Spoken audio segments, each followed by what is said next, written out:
All right, the Detroit Lions, we all know they're coming off a great win against the Baltimore Ravens, but it got me thinking. It's this Monday night game, and before I get into this question, what we want to be talking about in this one is that even though they had that great win, they've wasted no time making moves still. None. And they're bringing in players. We're going to talk about who they're bringing in. We're going to talk about a battered and bloodied player that just made fans love him even more in this game. I think it could be a turning point in his career where the fans latch on as much as the coaching staff loves him. But before I get into that, I was thinking about this. The Monday night game with the Detroit Lions. You're sitting here, you're waiting all day Sunday. That's okay. Because you watch Red Zone. I did at least to watch some Red Zone on my way back from Mackinac with the family. That's the reason we went up there, because the Lions were playing on Monday. But how do you feel about Monday night games, and what is your favorite time slot to watch a football game? What is your favorite time slot?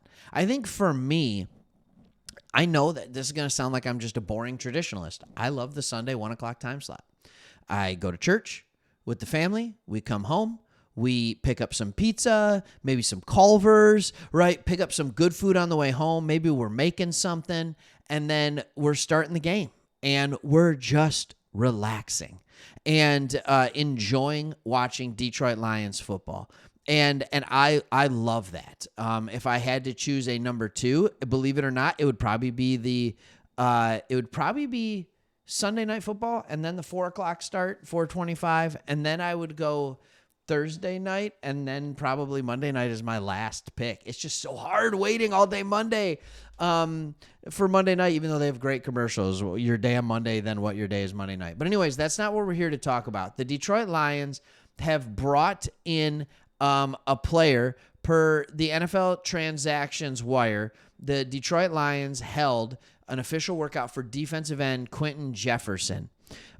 He's a longtime vet. We know that. He's played in 115 games. He was selected in the 5th round by the Seahawks in 2016. He's divided his season between the Browns and the Bills in 2024. Okay.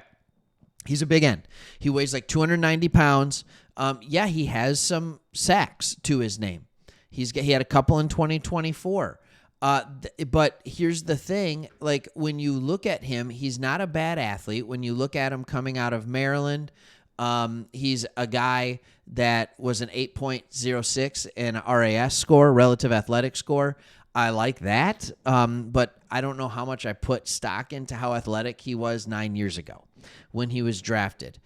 He has great speed for a guy his size, which is what is perfect if you're 290 on the edge. You have that explosion. You have that explosiveness. He was in the short subtle. He was amazing. So he's kind of that run stopper that can also get to the passer from the edge. So he would be playing opposite Hutch. I think they would probably be looking for him to do something that they had Tyler Lacey trying to do this last week. He played inside and outside. I don't know if you saw that. Tyler Lacey had one great tackle at defensive tackle. Other than that, it was pretty quiet. But I thought he played okay.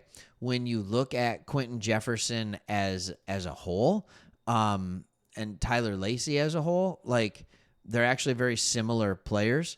I'll just give you some real quick PFF stuff before we talk about what Dan Campbell was saying about our boy in the middle, Jack Campbell. When you look at his career overall, he's just been not great, but he gets a lot of snaps. And I think that's because he has some explosion to his game, and you can put him on the interior and get a pass rush. You can put him on the exterior and get a good run stop. The question is how are people playing him? And it's an interesting thing to think about. It's just another body that's not a bad football player that you can throw in the mix. I think that's the best way that I can say it. I think his best years might be behind him, but he had some good years. His last year in Seattle was good.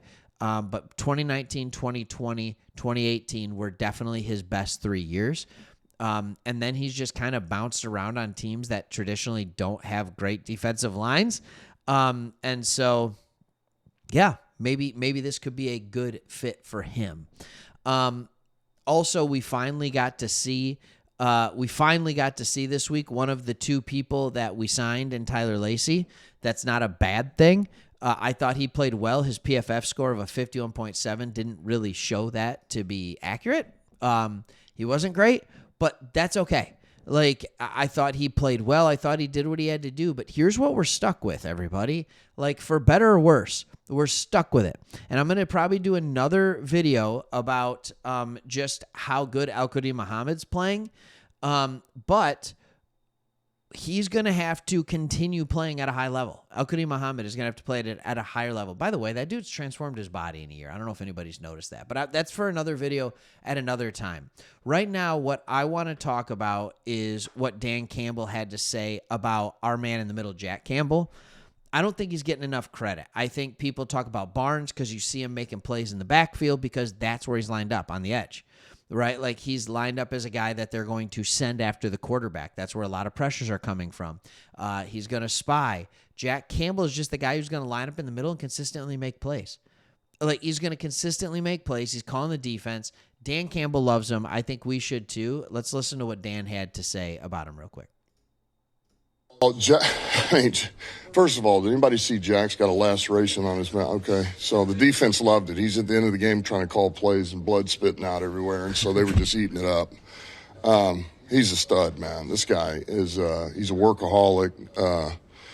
Man, the knowledge for the game, the way he studies for the game, he prepares for it, and he's playing at a really high level right now. And we feel like the guy can do it all. That's why he didn't come off the field. I mean, he can do everything for us.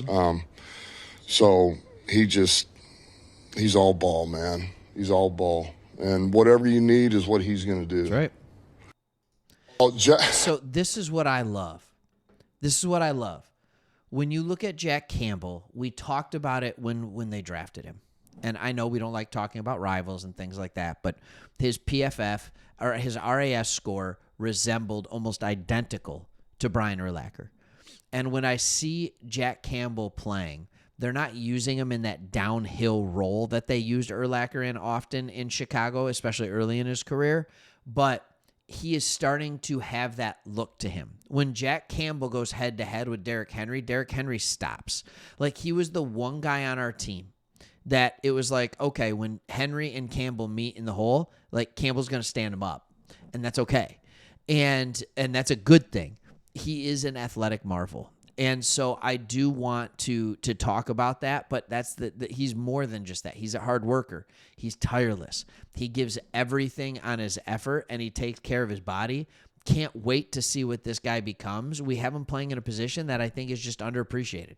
A guy that's just going to eat up tackles, that's going to call the defense, but he's not going to be the sack leader in the linebacker room. He's not going to lead the linebacker room as far as the best coverage guy. He's just going to do all of it. And so I'm just kind of excited to see where he goes. Let me know what your thoughts are on Jack Campbell, because he is the man in the middle of this defense that I'm looking at that I just think is really, really fun to watch. All right. Thanks for watching this video. We're making moves. We got a guy that's continuing to play well. Man, it's fun talking Lions football right now. See you on the next one.